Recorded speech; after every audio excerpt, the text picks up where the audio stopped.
I'm Charlotte McLeod with the Investing News Network, and this is your quick look at the stories we covered this week that you need to read.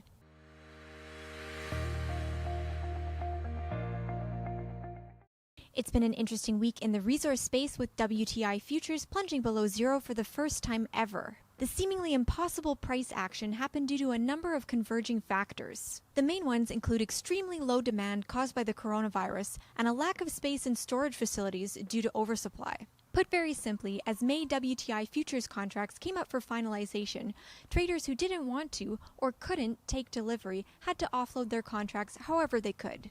The picture has been much brighter in precious metals, with gold staying above $1,700 per ounce for much of the week. But with many gold mines either partially or completely shut down due to COVID-19, questions remain about what supply will look like for the rest of the year. To find out, INN spoke with a number of experts, and the consensus was that it's difficult to quantify production losses with the situation still in flux. However, once Q2 results from miners start to come out, the situation should become more clear.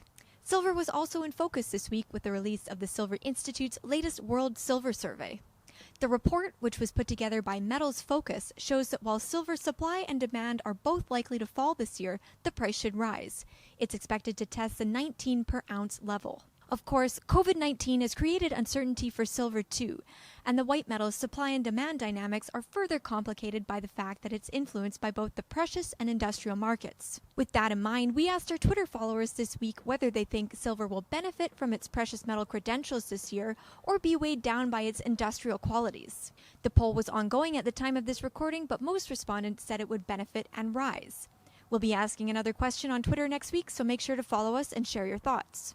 In cannabis this week, Statistics Canada released February data reporting that sales came in at just under $150 million for the month. That's down 2.7% from January, but up significantly from a year ago when sales came in at only about $50 million. Market watchers are still awaiting numbers on 4/20 sales.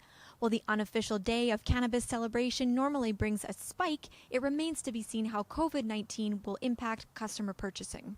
According to cannabis data firm Headset, daily sales typically double on 4/20. They tripled last year when it fell on a Saturday. That's all for this week. Tune in again next week when we tell you more about what's going on in the resource and cannabis spaces. In the meantime, you can subscribe to our YouTube channel, follow us on social media, or click below for our free report or any article mentioned in this video. See you next time.